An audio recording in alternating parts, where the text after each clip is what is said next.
Բարի երեկո, եթերում է հեռանկարը, այսօր մենք խոսելու ենք գեղեցկության մասին, ավելի կոնկրետ կանացի գեղեցկության և հատկապես տատիկների գեղեցկության մասին, որ տատիկները պետք է գեղեցիկ լինեն, կարծում եմ ոչ ոք չի կասկածում,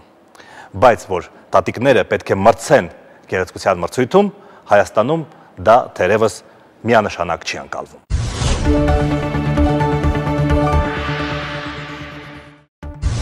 Հայը իրան թույլ չի տա, այդ տարիքում բեմ բարձրանա իրան ցուցադրելու համար։ Կարևորը կինը միշտ լինի խնամված, չնայած ինչ տարիքի է, ինչ տարբերություն ա լինի 60, 70, թե 40։ Հայ տատիկները շատ գեղեցիկ են, դեր մեզ մաքուր, ակուրատի մաքրել են։ Կարևոր չէ նա գեղեցիկ է դեմքով, կարևոր է նա գեղեցիկ լինի հոգով, սրտով։ Մեր տատիկները հայ բոլորն գեղեցկուհիներ են։ Գեղեցիկա թող իր ամուսինը հիանա, պիտի աշխարհին հիացնի իրանում։ Թողան ինչ է, տարիքը ինչ կապ ունի։ Լողազգեստով չէ, համաձայն չեմ լինի։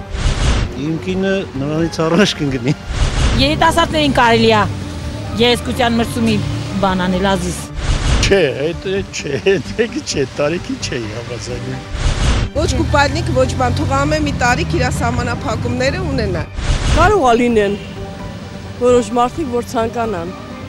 բայց կոնկրետ ես չէ։ Ես վստահ եմ, իմ համարձակությունը ինձ թույլ չի տա։ Երկրորդ ջալություն ենք արդեն ապրում, էլի կայֆ է։ Հա, բավական գողանան տանեն։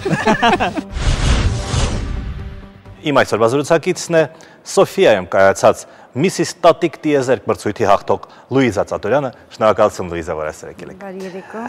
Լուիզա, մենք հասակակիցներ ենք ձեզ հետ եւ իմ լեզուն բացարձակապես չի պտտվում ձեզ անվանել տատիկ։ Դուք ձեզ տատիկ զգում եք։ Հոգեպես իհարկե զգում եմ տատիկ։ Ինչու։ Թորնիկներ ունեմ, շատ երջանիկ եմ, որ տատիկ եմ դարձել երիտասարդ տարիքում եւ այդ մեծ սերը, որ վայելում եմ ես իմ երեխաների, իմ թորնիկների կողմից, ամենամեծ նվաճանքն է, նվաճումն է կյանքում։ Այ տատիկ որպես թորներ ունեցող կին, բայց ոչ թե որպես գլխաշորը կապած եւ միայն գուլպա գործող կին, չէ՞։ Տարբերությունը զգում եք։ Տարբերությունը իհարկե զգում եմ։ Մեր տատիկները ավելի ժամանակակից են դարձել։ Մեր տատիկները ավելի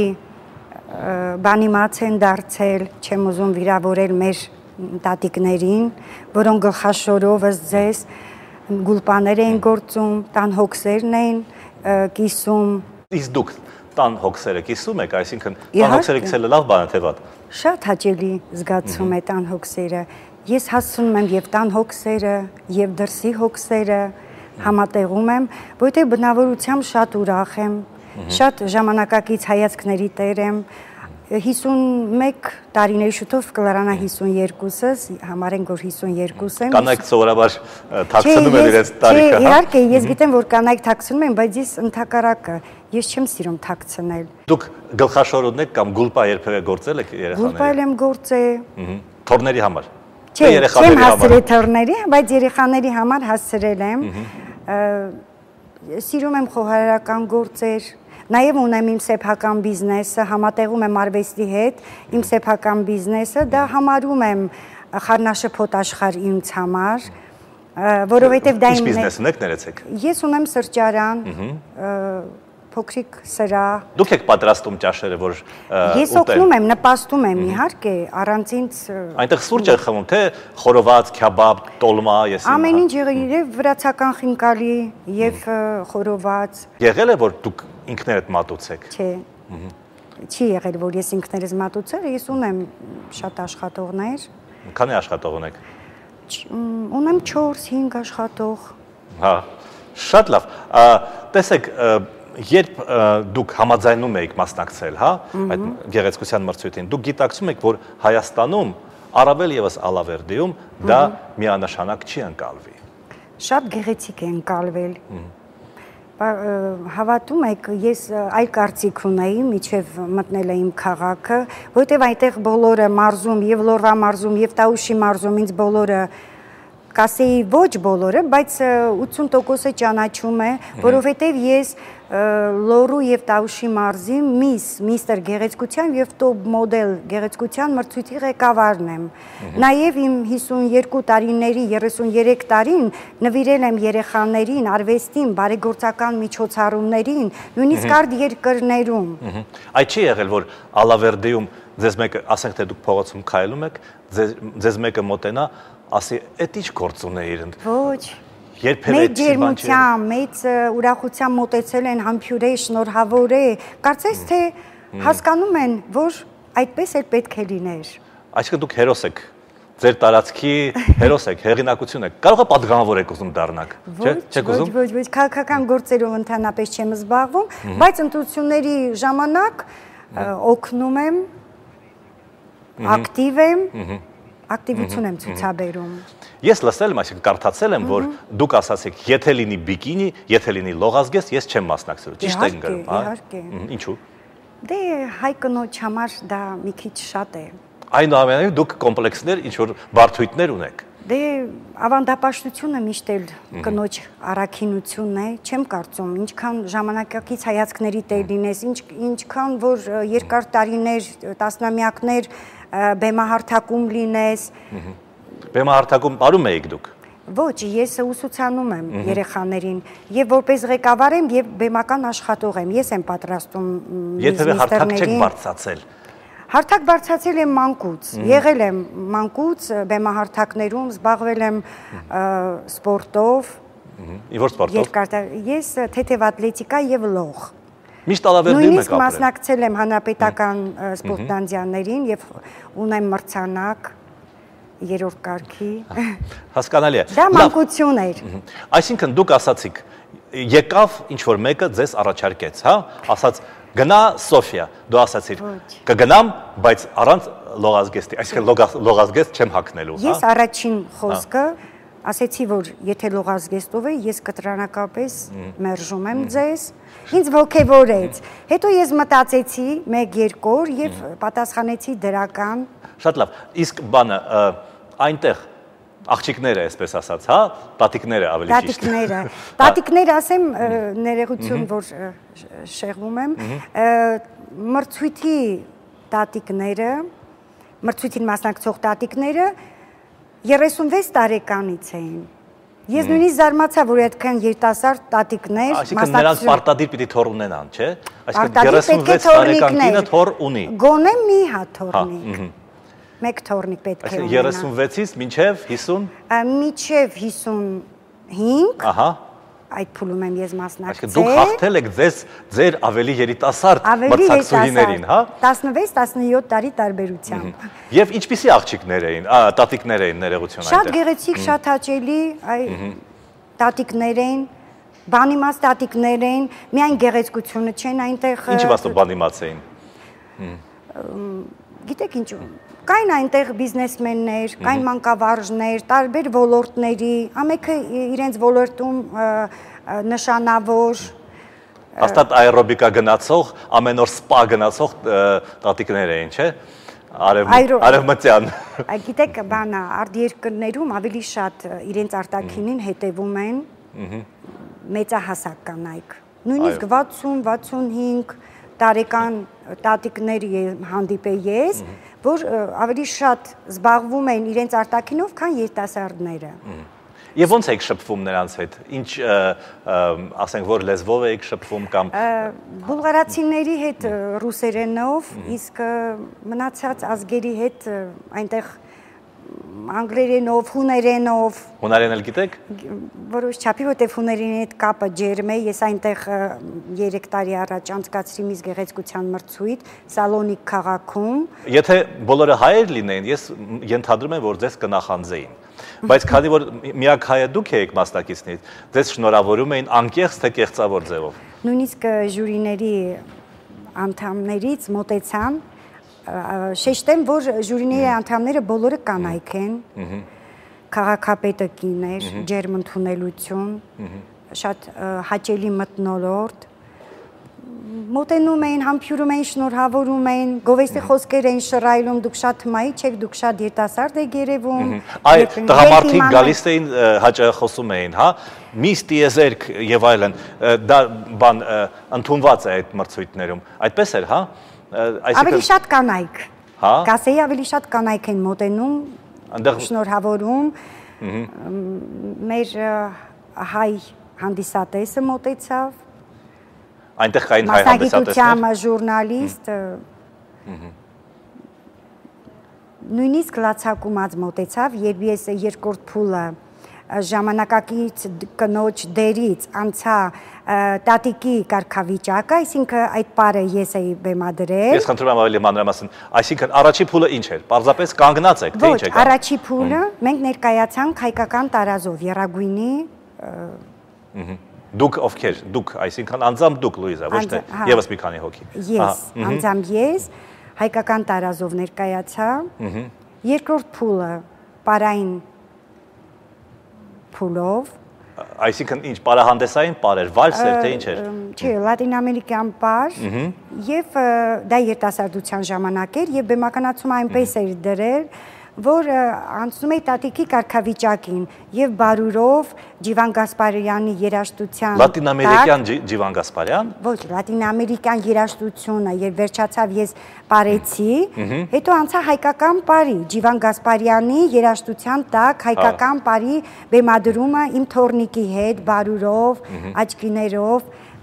իբր Թորնիկին տարել եք, թե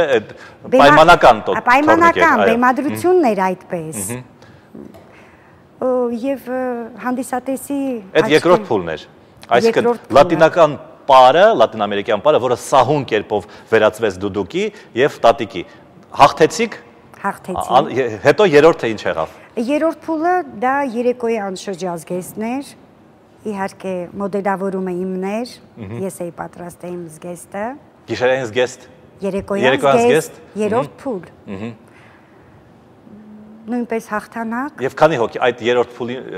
փուլին մասնակցել են 16 տատիկներ։ Այսինքն տատիկները դուրս են գալիս երեկոյան զգեստով, հա, անցնում են եւ ժյուրին ասում է այս տատիկը լավն է, այդ տատիկը վատն է, Դեֆիլե, կոչվում է դեֆիլե։ Եվ վերջում 3 փուլից հետո իր խոսքն է ասում ժյուրի նախագահը։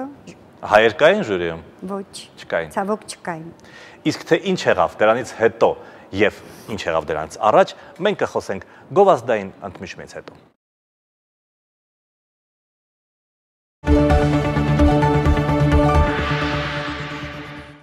Եթերում է հեռանկարը, մենք խոսում ենք գեղեցկության մրցույթի եւ մի ստատիկ տիեզերքի հետ։ Լուիզա, այնուամենայնիվ դուք տանը պիտի ասեիք, չէ, ես գնում եմ այս մրցույթի։ Ինչպես դա ընկալվեց ձեր տանը։ Աղջիկներս ինձ ողջունեցին, մայրս, մի փոքր տղասեր դեմ։ Դուք ունեք երկու աղջիկ։ Երկու աղջիկ, մեկ տղա եւ երկու թոռնիկ։ Տղաս մի քիչ տղաները ավելի պահպանողական են, չէ՞։ Պահպանողական, ավելի ավանդապաշտ են, սակայն փոքր ինչ համոզելուց հետո ամուսինը նույնպես դեմ էր։ Իհարկե, մի քիչ հետո համոզվեց։ Իսկ թոռնիկները ինչ էին ասում։ Թոռնիկները հասկանում են տատիկը ուր է գնում, հա։ Փոքրիկ են թոռնիկները։ Քանի տարեկան։ 4 եւ 6 ամսական։ Հա, 4 տարեկանը կարող է հասկանալ, որ տատիկը գնում է մեկ այլ երկիր մասնակցելու ուրիշ տատիկների հետ մրցույթին։ Նա այդ ընկալումը ուներ, թե չէ։ Ցավոք իմ թոռնիկս ինձ հետ չի ապրում, արդ երկրում է։ Ես եւ տարին մեկ անգամ եմ այցի գնում թոռնիկներին։ Ես չգիտեմ ինչպես է։ Իսկ որ եկակ վերադարձակ, չհպարտացան, չասեցին, դե հալալա, լավ է, էլի հաղթեցիր։ Թե ով որ դեմ էր, մնաց դեմ, ով որ կողմ էր, մնաց կողմ։ Կարծում եմ, դե չգիտեմ ով էր կողմ, ով էր դեմ, ընտանիքում է վերաբերվում։ Էլի շարունակվեց։ Անկեղծորեն ասած, այդպես խիստ ընդունելություն չզգացի։ Նորմալ վիճակ էր, կարծում եմ։ Շատ լավ։ տիեզերքից այն կողմ ոչինչ չկա, այսինքն տիեզերքը, եթե ասենք Մարսի վրա լինի կամ չգիտեմ Յուպիտերի վրա լինի մի տատիկ, դուք նրանց հաղթած ունեք, որտեղ դուք մի տատիկ տիեզերք եք, չէ՞։ Ուրեմն որևէ մրցույթի այլևս մասնակցելու կարիք կարծես թե չկա։ Կարծում եմ չկա։ Եթե նույնիսկ լինի, չեմ պատրաստվում մեկնել։ Էլ չեք մասնակցելու։ Այսքանով բավարարված եմ։ Բայց ես գիտեմ, որ մրցույթներից հետո առաջարկություններ են ստանում հաղթողները, նկարահանվել, չգիտեմ, որևէ ամսագրում կամ մոդաների որևէ, չգիտեմ, բաների մասնակցել միջոցառումներ։ Այդպիսի առաջարկներ ստացել եք թե ոչ։ Առաջարկ չեմ հասրել դեռ այդպիսի ստանալ, բայց ստացել եմ առաջարկներ իմ միստերներին հրավերք Բուլղարիայում կազմակերպված գեղեցկության մրցույթին, ամռանը։ Ես առաջարկում եմ տղաներից, այսինքն ձեր տղային կամ ամուսնին ձեր հետ վերցրեք եւ տեսեք, թե ինչ համբավ եք դուք բերում Հայաստանին այսպիսի մասնակցությամբ։ Ես ուզում եի նաեւ հարցաների հետեւյալը։ Ես գիտեմ, որ դուք բացի ապարելուց նաեւ երգում եք, հա? Ասմունքում եք եւ ստեղծագործում եք։ Այդ դրա մասին խնդրում եմ։ Դա իդեպ ինչ կրթությունն եք։ Ես պարուսուց մանկավարժ եմ։ Այսինքն դուք ձեր համար երաժշտությունը, երգը ինչ է։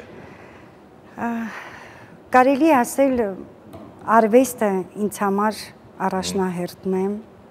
ընտանիքից հետո, երեխաներից հետո։ Երաժշտությունը բարը ինձ հոգևոր սնունդ է տալիս։ Դուք ասացիք սնունդ, ես միանգամից մտածեցի։ Իսկ որպես տանտիկին, որպես խոհարարուհի, հա, նաև օբյեկտում, դուք ինչ որ լավ բան պատրաստում եք յուրահատուկ ձևով եւ Սոֆիայում ձեր շնորհքը ինչ որ ձևով ցույց եք տվել, թե չէ։ Սոֆիայում ես պատրաստեցի մեր համեղ հայկական տոլման եւ թանով սպասը։ Թանով։ Թանով սպաս։ Սպասը լինում է նաև ինչով։ Բացի թանից։ Դες թանով գիտեմ։ Հասկանալի, եւ դա եւ համտեսեցին եւ շատ հավանեցին մեր հայկական ուտեստները։ Դա նաեւ տանն եք պատրաստում, թե դա հատուկ պատրաստվում եք այդ մրցույթի համար։ Այդ մրցույթի համար։ Այդ տանը այդպիսի բաներ պատրաստում եք, թե չէ։ Ես անձամբ իմ տանը։ Այո, ձեր տանը, իհարկե։ Իհարկե։ Ես պատրաստում եմ խմորեղեններ եմ համեղ պատրաստում, ուտեստներ եմ համեղ պատրաստում։ Իմ բաղադրատոմսերը ունեմ նաև։ Իսկ դիետա պահում եք։ Երբևիցե չեմ սիրել եւ չեմ պահում, մանկուց չեմ սիրել դիետաներ, ինչ որ պլաստիկով վիրահատություններ, քսուկներ։ Կարծում եմ ինչ բնությունը պարգևել է։ Այսինքն ինչ որ կա ձերնա, չէ։ Ինչը բնությունը պարգևել է, դա այսինքն լինում է որ գիշերը ժամը 10-ին, եթե ասենք գործից գալիս եք, բացում եք սառնարանը եւ սկսում եք հաց ու երշիկ ուտել։ Պարտադիր։ Հա։ Ես ավելի շատ հակում ունեմ քաղցրեղենի, ահա, հացեղենի։ Ես ձեզ նախանձում եմ, եթե ես այդպես վարվեմ, շատ վատ կլինի իմ դեպքում։ Չէ, միշտ նույն քաշին եմ։ Միշտ պապիկ կշիրն է ինձ մոտ, երևի թե։ Գիտեք, մենք այնուամենայնիվ անհրաժեշտ երգին։ Դուք ինչ երգեր եք սիրում։ Ժողովրդական երգեր, հա։ Անկեղծ ասած ժողովրդական երգեր, դասական երգեր։ Բայց ավելի շատ սիրում եմ ասմունքել, ստեղծագործել։ Սոֆիա ինչ-որ բան երգել եք։ Սոֆիայում չեմ երգել, ապրել եմ եւ ես իմ անուշ Հայաստանի բանաստեղծությունն եմ արտասանել։ Շատ գեղեցիկ։ Ինչ եք արտասանել։ Ես իմ անուշ Հայաստանի։ Հա, շատ լավ։ Քանի որ այստեղ մենք չենք կարող կազմակերպել, որ դուք պարեք, հա, դա առանձին լույսեր են պետք եւ այլն, ես առաջարկում եմ, որ դուք երգեք։ Ներող կլինեք, չեմ կարող երգել, այսօր մի քիչ հուզված եմ։ Ինչից եք հուզված։ Չգիտեմ։ Թույլ տվեք չի երգել, չարտասանել։ Դուք ֆանագրամայով եք երգում, թե չէ։ Ֆանագրամայով երբևէ երգել եք, ինչպես երգչուհիները, հա։ Պիտի բան եղել է։ Եղել է։ Հա։ Այ հուզվեցի կներեք։ Մի հուզվեք։ Բոլոր դեպքերում ես շնորհակալ եմ։ Հետաքրքրության համար հիշեցնեմ, որ մի ստատիկ տիեզերքներ իմ զրուցակիցը Լուիզա Ծատուրյանը ընդհանրապես բոլորս պետք է բարձր պահենք հայ կնոջ կերպարը, ով ինչպես որ դա հասկանում է։ Եթերում էր հեռանկարը, մենք կհանդիպենք մյուս երկուշաբթի օրը։